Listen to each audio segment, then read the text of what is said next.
Howdy, welcome back to Wobble Enjoy Sports. If you're new around here, hope I can get you to consider to like the content and subscribe to the channel. But if you are a regular around these here parts, thank you very much for the continuous support. It has been a long time since I've done one of these live, and I'm very grateful to be joined by Roo, the magnificent bloody new age technology, mate. But Roo from Roo and Hammer is back on Wobble Enjoy Sports for the first time in a couple of years. Shout out to Hammer, Mark from Roo and Hammer as well, to you too, man. But Roo, it is so good to have you on again, man. How's things?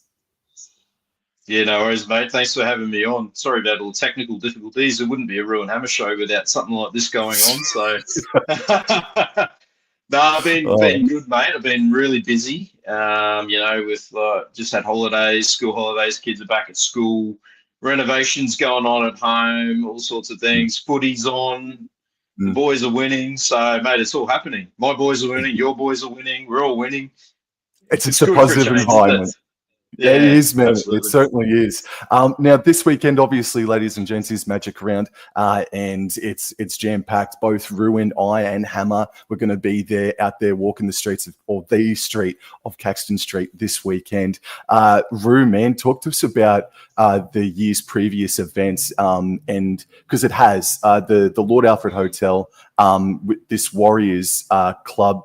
Members only event has just gone from strength to strength over the past few years. What's it been like for you and Hammer to be a part of it, and what's it been like to see it just get bigger and better? Yeah, it's been amazing. I've been to every Magic Round so far, touch wood, and obviously, yeah, it started 2019, 2020, no Magic Round because of COVID, and then 2021 it was back in a big way, and that's when, obviously myself and Hammer started our show back in 2020. So we were really looking forward to getting back to Magic Round in 2021. And that's where we did the first ever Magic Round event at the Lord Alfred Hotel with Richie Morgan from Warrior Nation. You can't have a Warriors event without mentioning the great man who does so much for Warriors fans over here in Australia. And our first guest was the same as our first ever guest on our show, Big Toots. So he came along the first week, and he's been a huge supporter of everything that we've done, and he's always there along with Campo front and center on these Magic Round event. It just keeps getting bigger and bigger every year. 2023 was massive, obviously, because we had a really good start to the year. Last year was huge. You packed in like sardines, but it's just great to see it go from strength to strength, and there's a massive Warriors supporter base here in southeast Queensland, and also a lot of people travel over from New Zealand and from interstate as well to come, and it's just one of those, I think, events on the rugby league calendar that you just have to be at because it's just such a carnival atmosphere, and Brisbane is definitely the best place to have it because there's no better place to watch footy than Suncorp Stadium. Nothing better than walking down Caxton Street with a pack full of supporters from every club. It's just become like a real massive event every year, and I wouldn't miss it. I was very lucky to attend that event in 2023. That's where I first met you and Hammer in person, man, and that was just so much fun, bro.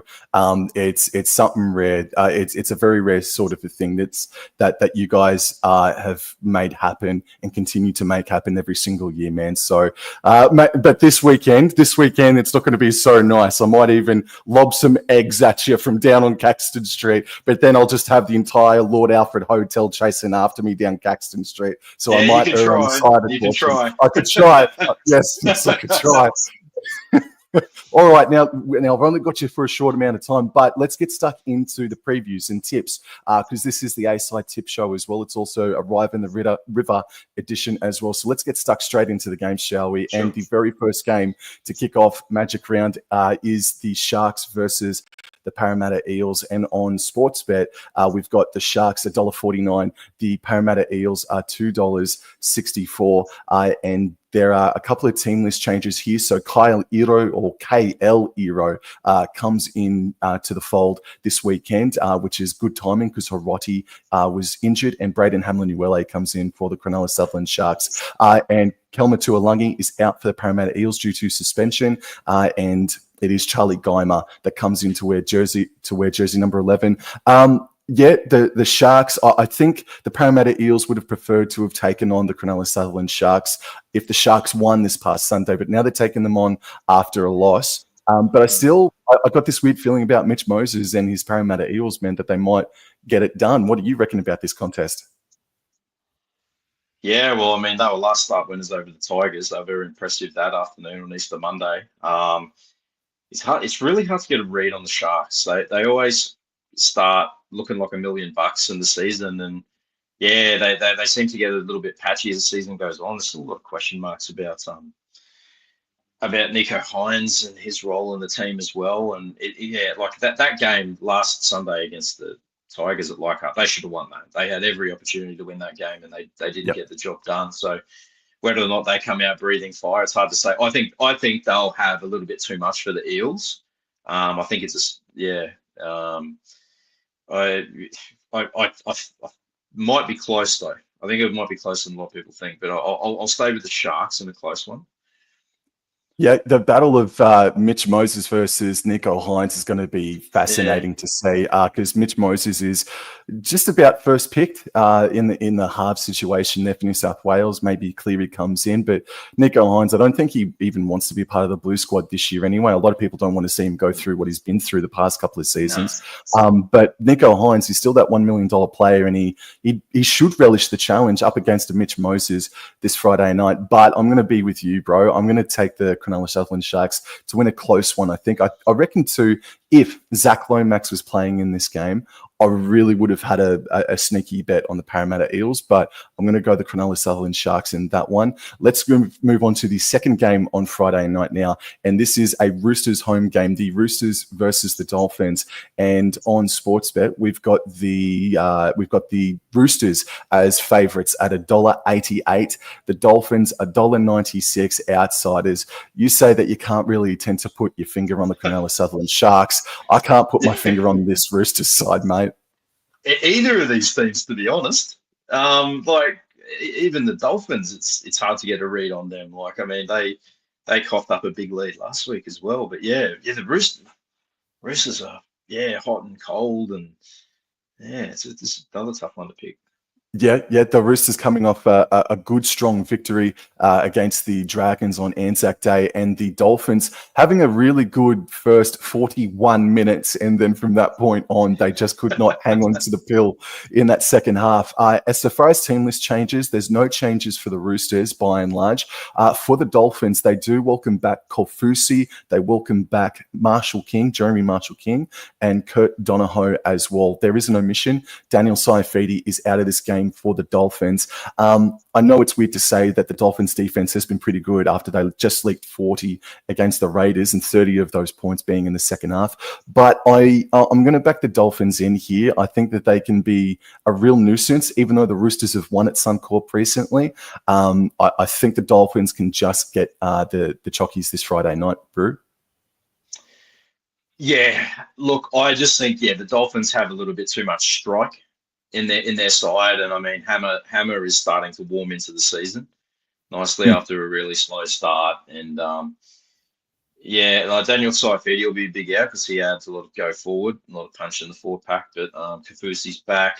I just tend to think that I feel like this might be like the previous game, might be a high scoring close affair, if that makes any sense, like a bit of a try fest, but I think that if it gets to that, I think the Dolphins will have too much firepower for them. Right, so we haven't disagreed on one thing. Yes, we will soon. That might change. We will. Now, just quickly to the 9 or 10 odd people that are live in the chat right now, thank you very much for dropping by and saying good day. Please go subscribe to Ruin Hammer. Just simply follow the hyperlink in the name of the title and go subscribe and like and share their content as well. And also doing that for Wobble and Jaw Sports. So thank you very much. Also, just want to come in. Mum's in the chat. She's saying go Raiders, and I think this is Hammer. Flying the flag. Good to see you, man. Good to see you. And Diggsy, he's probably now turned us off. Just went down -1. We tipped the Sharks, so Diggsy's just seed himself out. Sorry, Diggsy. Sorry, Diggsy. Let's move on to the next game. And now we're moving on to this Saturday. And we start with the South Sydney Rabbitohs versus the Newcastle Knights. And on Sportsbet, we have got the South Sydney Rabbitohs as $1.70 favourites. $2.16 are the Newcastle Knights. Roo, this, with all due respect, I'm going to be really honest with you and everybody else. I think this might be the least anticipated match of the entire weekend. And in saying that, it could end up being the best game of the round just because I've simply put that out into the ether, mate. But yeah, this one could get really ugly, especially if it is wet weather. And at the moment, it looks like it's going to be dry for the first couple of days and then a little bit of wet weather on the Sunday. So that's good for you and I on that Saturday. But yeah, Newcastle Knights, I think that they are the worst team in the NRL currently, even though you've got Penrith sitting last, and we'll get to them shortly. And South Sydney, they just seem to have this injury curse on them for the better part of 2 seasons now, Roo. Yeah, they have. They haven't had a lot of luck, but South Sydney are kind of hanging in there this year. They went down admirably to the Storm on Anzac Day. We had a solid enough win over the Knights, and there's no secret that they're just flat out struggling to score points. And yeah, look, I think, but based on current form, despite all the injuries to South Sydney, I think they'll be a little bit too good for the Knights. And yeah, it's hard to see their coach surviving this season. I mean, they seem to be, they seem to be really struggling. Like when you got guys like Ponga and Bradman Best, and you got attacking guys in there. James Schiller had a great game against us last week, and the guy who's playing 5'8" with the mullet, his name escapes me, but he's a very good player as well. Sharpie, let me bring up the team list here. Fletcher Sharp. Fletcher Sharp, yeah. So they've got attacking players in their side, and Ponga single-handedly carried them to the finals just a couple of years ago, but he's a long way off that kind of form. And then they ran. And then they ran into your Red Hot Warriors that day in the semi-final. Now, for the team list now, so the big omission here is Latrell Mitchell. That is a massive shame. So the halves become Jack Whiten and Jaden Sullivan in the halves there. And it looks like Schuster has been named on the reserves. I don't think he'll fight his way back in. Leah LeBlanc comes in on the interchange. Adam Elliott starts off the bench for the Newcastle Knights. Frizzell starts in the lock. He's been starting at prop over the past couple of weeks or thereabouts. And it is Jack Cogger and Sharp as well. So look, this Newcastle Knights side did do damage in 2023. And they've made finals 4 of the past 5 seasons, but there's something going on up there which is making them very, very flat indeed. And you've also got Jacob Saifidi, who also returns for the Newcastle Knights. So, yeah, this might not be the most anticipated game of the weekend, but I could still see it being close, and it could still be a bit of a thriller. But I'm right there with you, mate, that I think South Sydney could provide too much, but I would not be shocked if the Newcastle Knights did pinch the upset. Yeah. Right.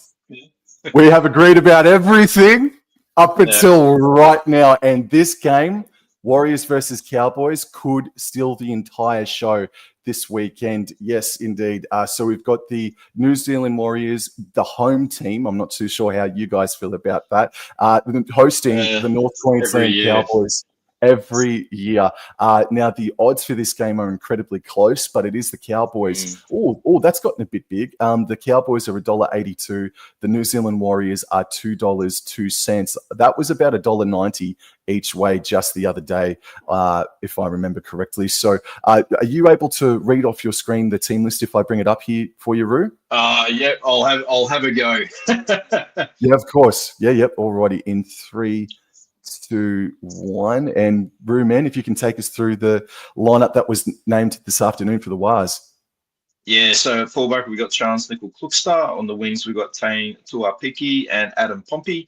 In the centres, Rocco Berry and Ali Leia-Tower. Halves, Chanel Harris-Taved at number 6 and Luke Metcalf at 7. Front row of Murata Niokore. He starts in the front row again with Wade Egan and Mitch Barnett, who's the captain. Second row, Kurt Capewell. Great to see Leka Halasima, Leka the Wrecker, starting there in the second row there. Aaron Clark, who has arguably been the buy of the season in number 13 on the bench. Tamade Martin, Jackson Ford, Demetric Vaimonga, Bunty Arfoa, and a little birdie has told me there may be a change to the bench, but I'm not going to say anything more than that for now. No, come on, man. Don't be rude like that. Okay. Just because it's my team. Just because it's my team. There may be a change to the bench. All right, then. Know. I'll send Todd Payton an email just to let him know that may not be the final 1-17, man. So at least you're giving me that little hint there. But let's go into the North Queensland Cowboys. Shout out Toddy, Warriors legend, friend of the show. Well, this is the Todd Payton shield at the moment as well.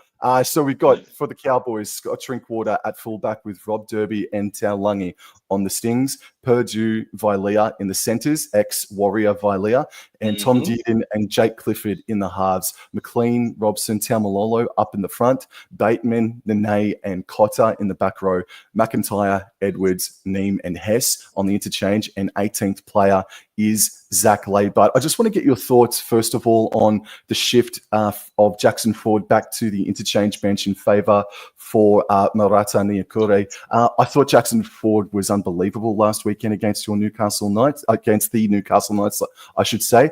So what do you feel about Niukore bumping Ford back to the bench, or is it just water off the duck's back?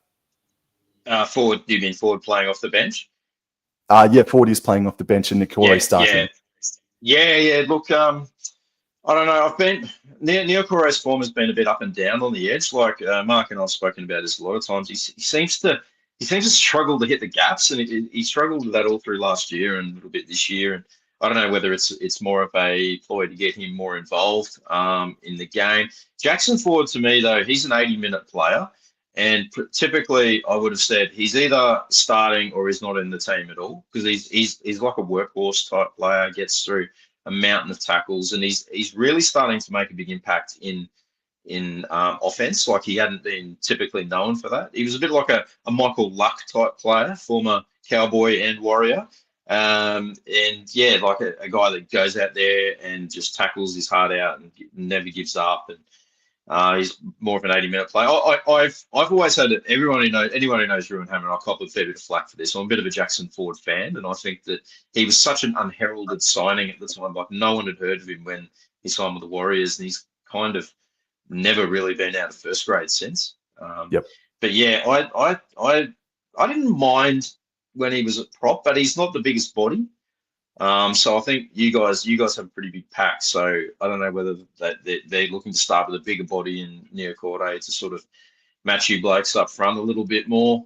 And then Ford can come on in any position from 8, front row, second row, lock. So we know that he's going to do a job, and this has been one of his better starts of the year as well. So look, I don't mind the move, but I just tend to feel that Jacko is better served as a starting player. But maybe as a lock. Where do you put Aaron Clark? That's the problem. That's right. I mean, we can touch on Aaron Clark right now, but I will just say, I thought it was strange to see Niukore starting, but then again, what you just said does make sense, that maybe it was the thought of maybe Niukore could cause a bit more damage and cop a bit more damage and have Jackson Ford come on, but Ford is an 80-minute player. So, I agree with your thoughts there, man. But Aaron Clark, you said it just a couple of minutes ago, has been absolutely incredible. I don't know where he is on the Dally M list, but fair dinkum, he should be in the top 15 thereabouts. I genuinely think, like maybe you and Hammer do, I think he's been one of the best performed players in the entire competition to start 2025, man. Yeah, he's running away with our Dean Bell medal on our show. We give our 3-2-1s every week for our players of the match, and mate, just a quiet tip, he's going to get the 3 again this week from me, because he was absolutely fantastic once again. He's just offering so much impact. And I think at the time when we signed him, it coincided with Jazz Tavanga moving on from the club.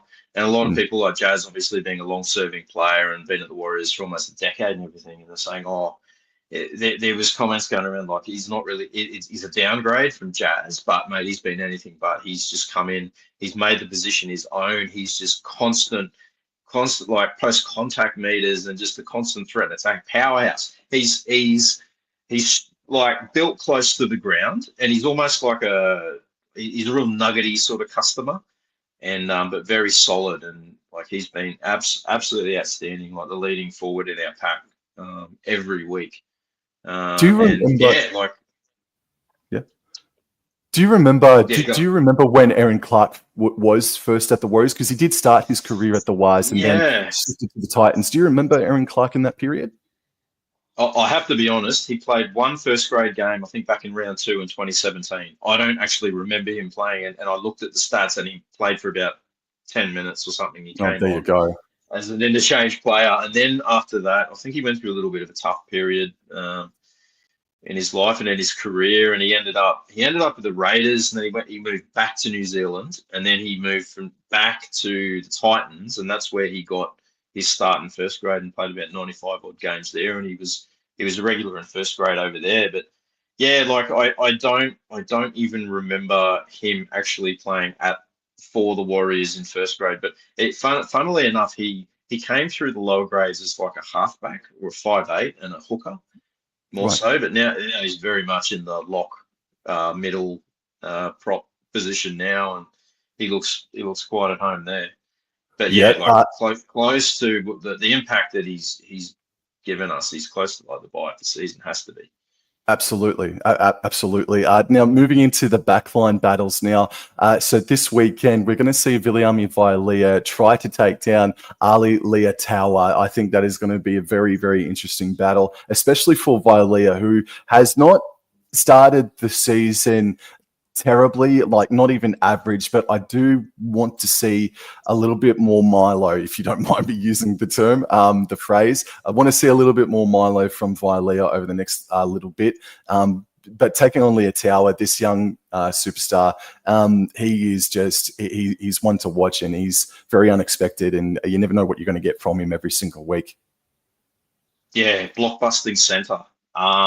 It's really exciting, and a lot of us have been saying we haven't had like a game-breaking centre like this since Clinton Torpey back in the early 2000s, and to probably a bit of a lesser extent, Comrade Hurrell when he was at the club as well, was just like an absolute powerhouse. But yeah, he burst. He played that one game back in 2023 when he spoiled Jared Croker. He marked Jared Croker on his 300th game at in Canberra. Spoiled the party that night, and then Yep. got a few games last year, but started the season off really strongly. Yeah, he set up a couple of tries last week as well. If there's one area of his game that he probably needs to brush up on a little bit, it is his defence. And funnily enough, Vailea is also one of those players. I remember when he was at the Warriors, he was brilliant offensively. He was fast, elusive, had all the skills. But yeah, one area that he did struggle was defensively as well. So that will be quite a matchup, and I'm sure it'll bring the best out of Vailea coming up against his old club again. Yep. Yep. So yeah, it should be a good battle.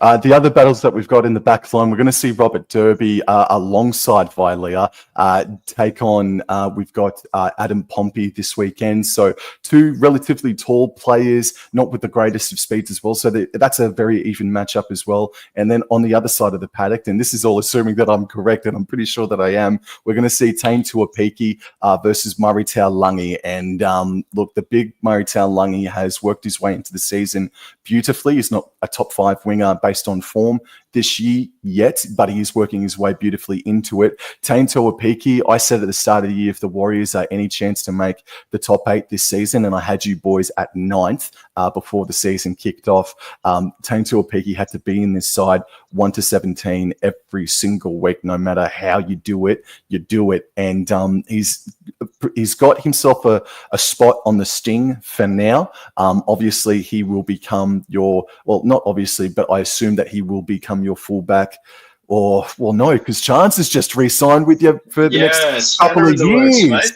Yeah, wow. Yeah, no, that just clicked into gear for me. But in any event, we won't talk too much about contract signings and future team lists, but it is Murray Taulagi versus Tane Tuapiki this weekend, and also Rocco Berry versus Jackson Purdue, who has taken everyone by surprise. And Rocco Berry is a great player himself, so he's more of a smash mouth style of player, I guess, in comparison to Jackson Purdue. But what I really like about Jackson Purdue's efforts over the past fortnight, in particularly last weekend, is that he played quite tough. He got injured multiple times, needed to have a breather and a quick drink from the trainer, and he got back up and got stuck into it for the rest of the game against the Gold Coast Titans. But just your thoughts on Tane Tuapiki, man, because I'm absolutely elated that you guys have got someone like him, because he is a game breaker himself, and also he was the man that got you that victory last year at last year's Magic Round in that famous win against Penrith. Absolutely, I'm a massive fan of Tane Tuapiki. He's a lovely young guy. Funnily enough, he made his debut against the Cowboys in 2023, first grade debut up there in Townsville, and he played a handful of games in 2023. And whenever he got the opportunities in 2024, he was a star. He just couldn't get in the field. A couple of times he went off with HIAs, and he had a few injuries, and there's a bit of a revolving door in the back line. And this year, like, it's an unfamiliar position for him. He's naturally a fullback, and I think he has played a bit of halves.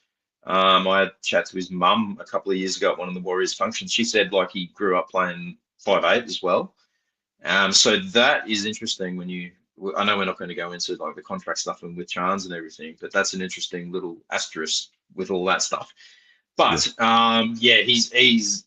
we call him the half break king, because he always seems to, every single time he seems to half break the line. And we're just waiting for him to make that, like, maybe it's going to be on Saturday, but make that full break. Maybe hopefully on a dry track at Suncorp, he'll come into his own. And yeah, he's just so elusive, and he's so exciting. Like, whenever he gets the ball, you don't know what's going to happen, because he's not a big guy. You mentioned that. He's a smaller body, but he's elusive, and he's got a good general play kicking game, because in New South Wales Cup, he used to be the general play kicker from fullback sometimes. And he's a good goal kicker. He kicked that conversion against the Panthers last year. He was a superstar in that famous victory over the Panthers at Magic Round last year when we were under strength. And I'm like you. He has to be in the 17 somewhere, and we've got interesting headache. We've got some, I guess, pleasant headaches coming up, because Roger Tuivasa-Sheck is coming back from injury in the next couple of weeks. So is Dallin Watene-Zelezniak. So where do you fit Tane in there? But like you said, he's got to be in there somewhere. I don't know whether he goes in that number 14 jersey, but like I'm so excited about what he can do, because his skill set seems to be more in tune with like the modern day fullback, who's like that extra playmaker.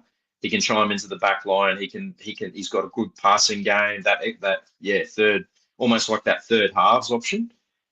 With all due respect to Chance, he's a different kind of player. He doesn't really have that playmaking ability, but instead he's more like your meter reader. He's all heart. He'll go all day, that kind of thing. So they're two completely different fullbacks.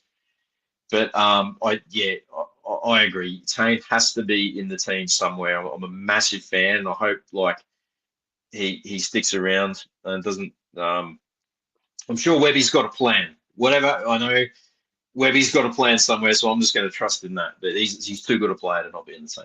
Yeah. Well, just quickly, but before we move on to forward pack, I do just want to ask you about Andrew Webster. Like, how have you seen his coaching this year? Have you agreed by and large with his team selections? As he not 1 year back, but after last year, is his stocks rising again for you guys? Oh yeah, look, definitely. Last year was a tough sort of sophomore year for him. It was probably a crash back down to earth after the brilliant 2023 season. One thing that we have sort of been a little bit critical of Webby is his use of the bench, his bench rotations. And there's times when you had like your two number one props off the field at the same time.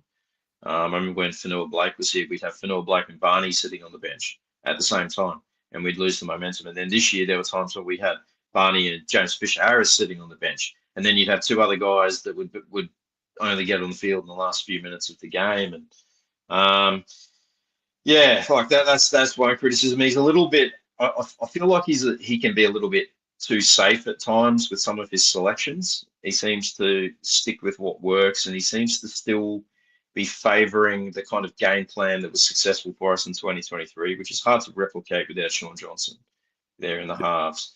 So I mean, it's all about it's all about kicking to the corners and then kick chase and fast line speed. And I think he favours the smaller, more mobile forward pack rather than the big monster pack.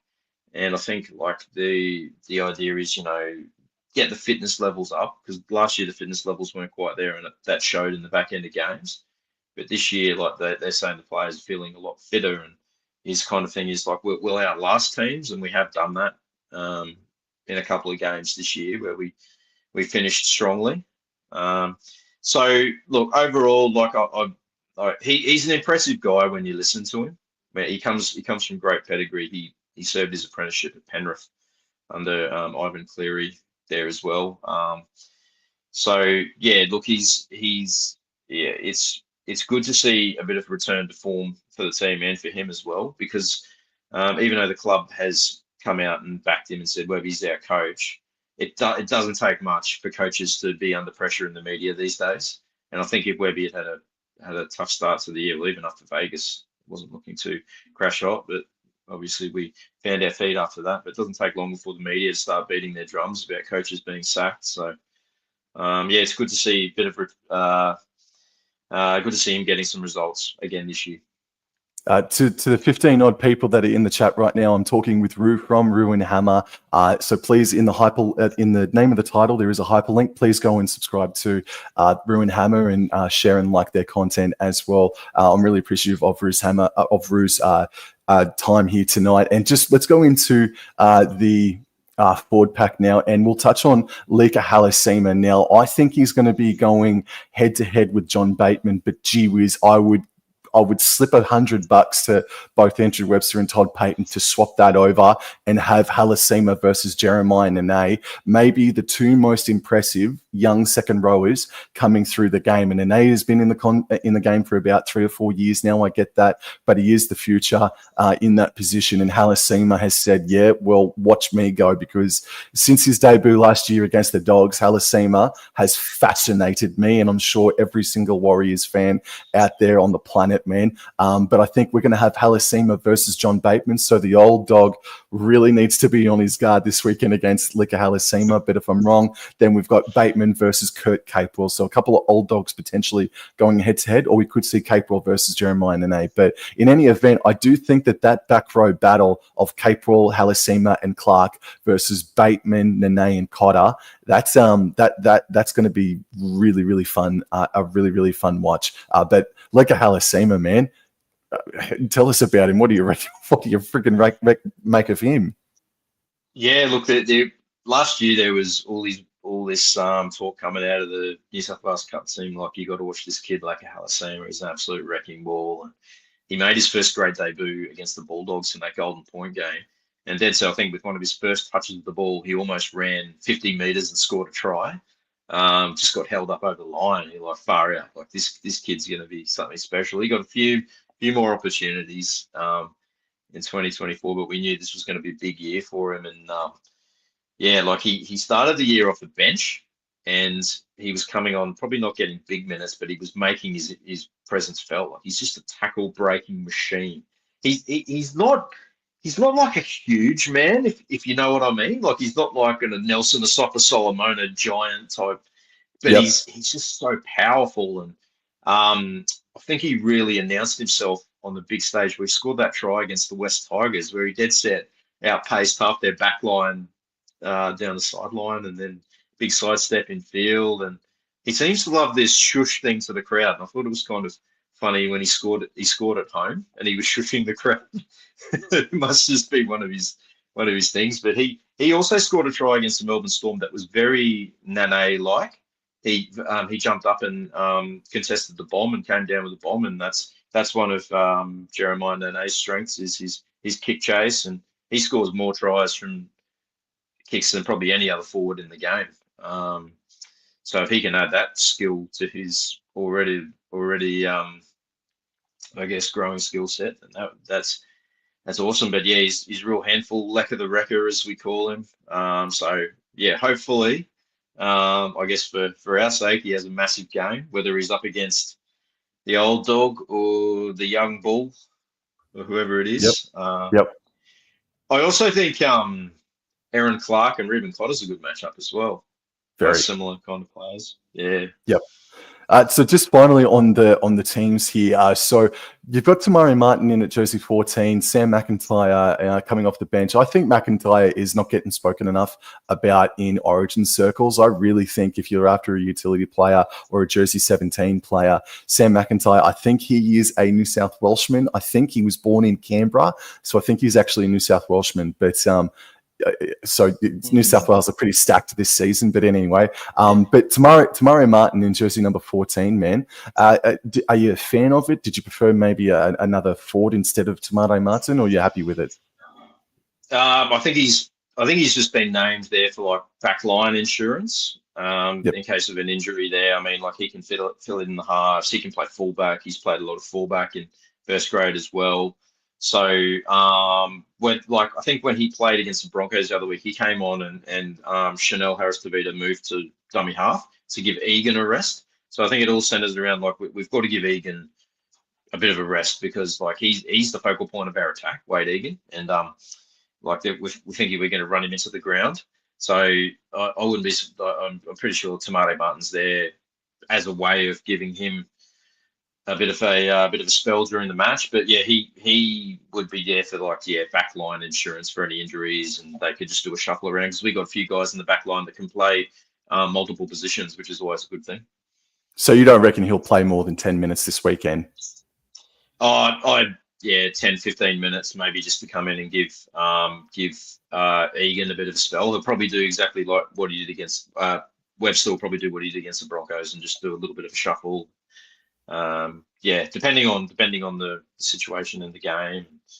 However, if there's an injury, he can come in. He can fill in the halves and go fullback. You can move around a couple of other guys and like guys like Capewell and even Howard Seamer can play in the back line if they have to as well. Well, after all that, after we've just touched on most of the team selections for this weekend, this will be the 49th match that pits the Warriors and Cowboys up against each other, and the ledger stands towards the Warriors, 26-22. The Warriors have won the past 3 matches against the Cowboys. That started back in 2023, so Cowboys have not defeated the Wires since the year 2022. And another stat as well that goes in your favor, damn it, is that the Warriors and Cowboys have played on neutral territory throughout that entire 49-48 match history on 3 occasions, 2 of them being at the Central Coast, the other one being in Redcliffe. Yep, and now they face each other on neutral territory again, and the Warriors are 3-0 on neutral territory grounds when it comes to Warriors versus Cowboys. So that's a stat that goes in your favor, unfortunately, but that's not going to deter us in any way, shape, or form because the Cowboys, they're going to ride down to Suncorp. They're going to get the dub against the Wires this Saturday afternoon at 5:30 p.m. And I think it will be a very close game, and it could be the game of the weekend. I'm really looking forward to this contest, mate.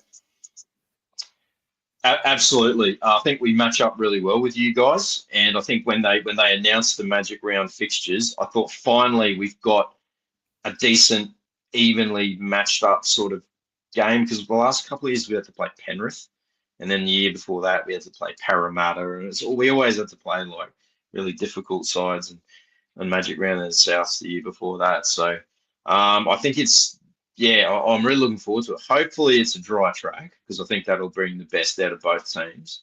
Although if it is raining, we've had a couple of good wins in the wet this year already, so we've got a bit of wet weather form behind us. But like throughout, as you just read, the statistics historically it's always been really close. And we both came to the competition in 1995, so there's a lot of similarities there. We've shared a lot of players over the years. We've shared coaches. We've shared coaches over the years. We all still have a massive soft spot for Toddy Payton for what he did at the Warriors back in 2020. So really looking forward to the game. I think it will be extremely close, and I think there'll be quite a few points scored. I'm thinking the scoreline, Hammer and I were talking about the other night, we reckon it's going to be like 30-26 or something like that. But if you're asking me for a tip, I'm going to say 30-26 to the Warriors. So the Wires up. We finally started winning some games in Magic Round. We won our very first one in 2019, then didn't win another one until last year. So hopefully we can make it 2 Magic wins in a row on Saturday afternoon. I don't, but no. Alrighty then. No, but look, I'm so excited to be there. To see a massive Warriors crowd like I've never been to Mount Smart Stadium. Huge. And I cannot wait to be on the other side of Suncorp, seeing and hearing that enormous crowd, man. It's just going to be a wonderful, wonderful atmosphere, mate. I cannot wait for it. So let's go into the rest of Magic Round. Paul Cross, just in the chat, just quickly, will the Cows get a fair shake with the referees? Broncos were screwed by the refs in New Zealand. Oh, I remember, Paul. No. We'll leave that. But I think we will. Blame Reece Walsh. Blame Reece Walsh, mate. 100%. And also, just quickly, I have just looked at the weather as well.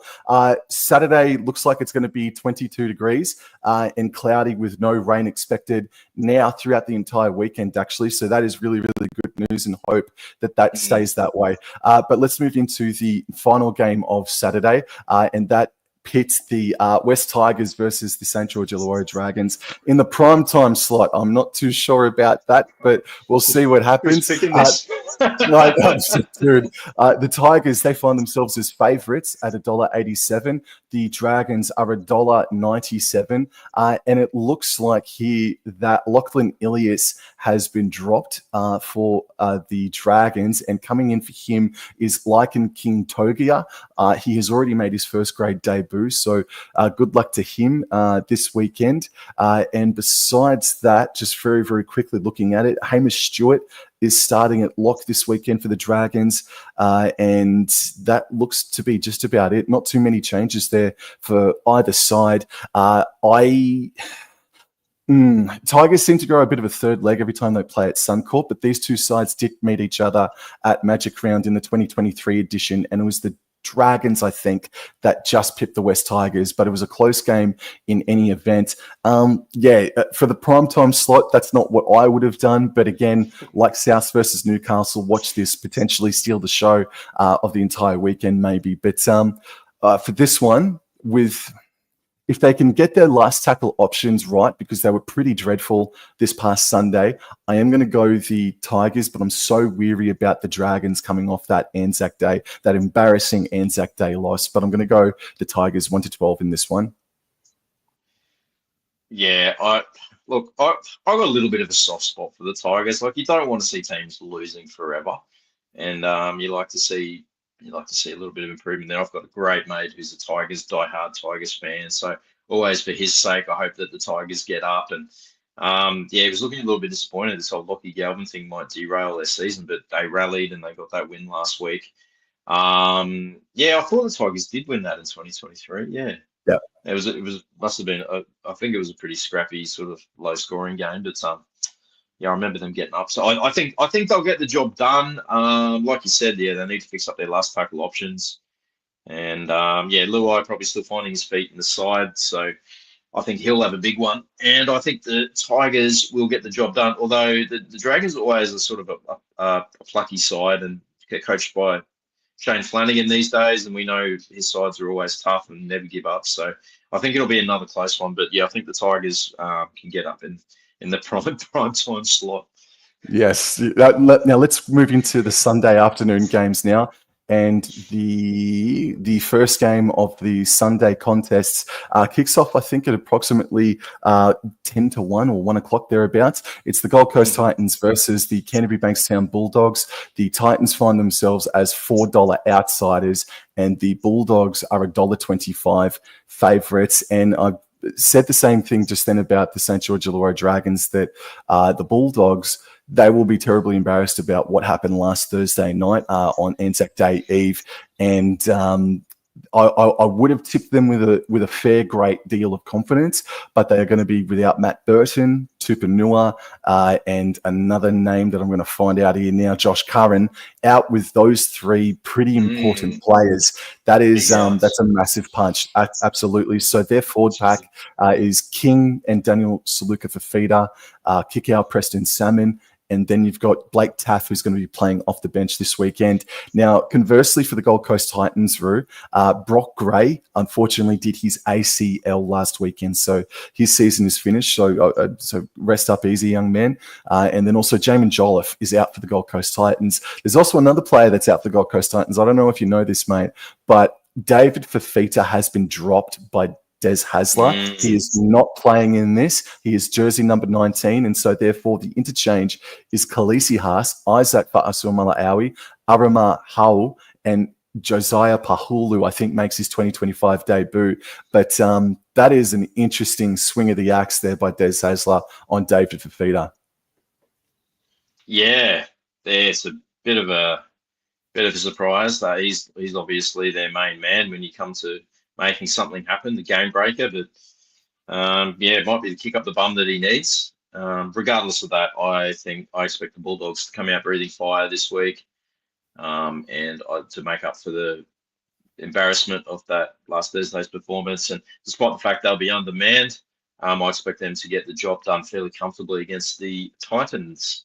Yeah, I'm only just going to tip the Bulldogs here. I still look at that half situation. Like, if Kieran Foran or Jaden Campbell was returning this weekend, I probably would have tipped the Gold Coast Titans just because of the desperate stakes that they're at right now. They still could, but they've not earned any trust whatsoever or instilled any confidence at all. Now, this was billed as the game of the weekend when the draw was first released. So the second game on Sunday, a 2023 grand final rematch, the Penrith Panthers versus the Brisbane Broncos. Penrith, they are $2.23.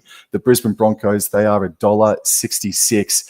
Roo, mate, what are your thoughts about this contest? Because I kind of have no idea. I can't believe I'm going to say this because of my feelings on the Broncos, but I think the Broncos are going to have a big, big, big, big win. I think they're going to come out and absolutely smash Penrith. I just watching Penrith. I mean, I know they had a win the previous week against the Roosters, and I thought they were back, but they were lackluster last week against Manly. And the Broncos just had a stunning return to form in that match against the Bulldogs and piled on 40-odd points against the best defense in the comp. Like, on paper, the Broncos should be a top 2 team. Yep. And I think that this could be where it starts for them. And of course, they wouldn't be the Broncos if they managed to weasel their way into an away game at Suncorp Stadium on Magic Round. Funny how they always seem to end up that way. Yep. Don't worry. The only thing I'm surprised about is it's not Friday night or Friday night game. They seem to always get the Friday night Suncorp 7-day turnaround. That's that old chestnut. But yep.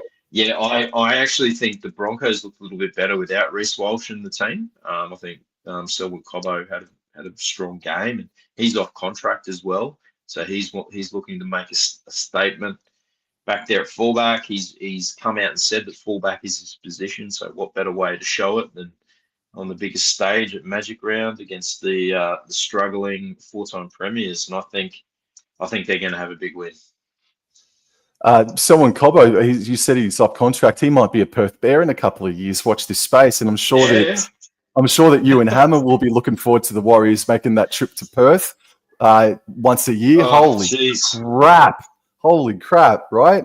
But it's so far away. People don't realise, like, a lot of people in NZ as well are saying, like, someone once, remember when the Nines were in Perth one year and someone said, you're going to go over to the Perth Nines? And I'm like, have you looked at a map? Have you seen how far away Perth is? It's closer for me to go to bloody New Zealand than it is to go to Perth. Yep. So yeah, that's like an 8-hour flight or something from NZ. So that'll be fun having that back. But no, it's good. I know we're going off on tangent here, but it's good to see the Bears back, and I think Perth deserves a team, and gives us that extra time slot as well on a super Saturday. So Oh man, can you imagine a bloody live game that kicks off at 9:30, or like a Friday night? Oh, it's going to be absolute bliss. But we can't. We got to stick on track. We got to stick on track. We digress. Yes, we digress. So the Penrith Panthers, there are a couple of changes here. So Trent Tolau comes in jersey 14. He unfortunately had a bit of a shocker against the South Sydney Rabbitohs a few weeks ago, so he'd be looking to atone for that performance. And Luke Summerton remains at hooker due to Mitch Kenny being suspended. And I've said it throughout all this time that you're on the Penrith train right now, man. Like, you just can't hop off of it. You know the moment that you do, you're going to lose a game. And unfortunately, it's like right at this critical juncture where you might actually be on it for too long. And I'm going to believe in some magic, and I'm going to say the Penrith Panthers get the dub. I completely understand. I completely appreciate and even agree with the points that you've made about the Brisbane Broncos. But I'm on this Panthers train right now, and I think there's only a couple of stops left, mate. There's only a couple of stops left. So I'm actually going to go the Penrith Panthers to get the upset win against the Brisbane Broncos this weekend. And then finally, whilst Penrith versus Brisbane has been billed as the marquee contest of the weekend, and while our Cowboys and Warriors matchup looks absolutely brilliant, the next game, the final game of this weekend, is second most anticipated, and I think this is actually the game of Magic Round. The Melbourne Storm versus the Canberra Raiders in the final game of the weekend, and currently the Storm are $1.50 favourites. The Canberra Raiders are $2.58. Rubro, talk to us about this contest, mate, because I give the Raiders a mega sniff in this one. Yeah, I'm leaning the same way, to be honest. They came out of the gate strongly in Vegas against us. Had a couple of hiccups along the way, but they're a tough, gritty team, and they showed that they're never out of the fight. They're coached by Ricky Stewart, so that is quite indicative of the way he played. He was a tough competitor. He never gave up, and that's the way his coach sides play as well. They're a little bit. They sort of always seem to be a bunch of unheralded players, but for whatever reason, they all come together and they all buy into that whole sticky Canberra Raiders thing that goes on down there. Yep. They all seem to play for each other. They got a very good forward pack.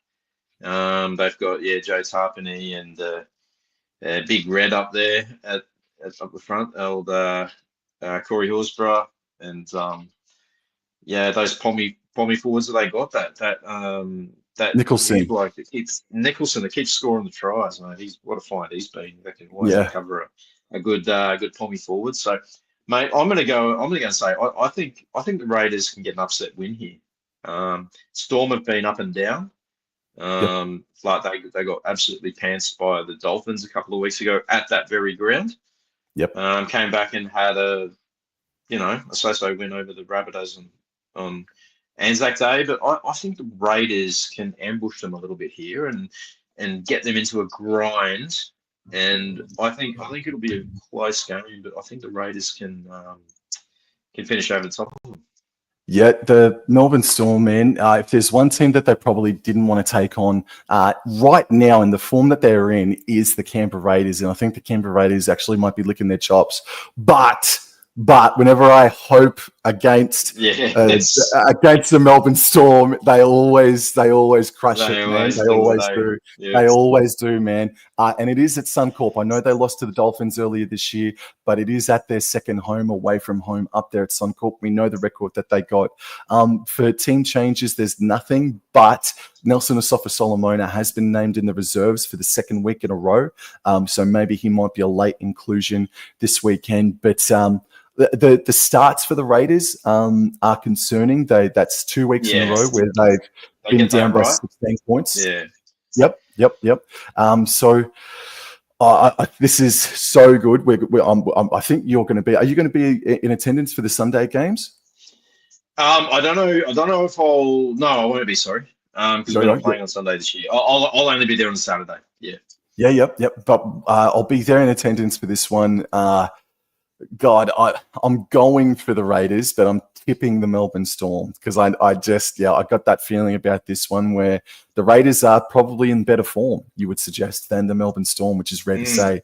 But yeah, I've just got this feeling that the Storm are going to go to their second home away from home and get the dub that they really, really need. But they're still without Harry Grant. So, but come on, Raiders. Sorry to be so biased, but but come on, Raiders, man.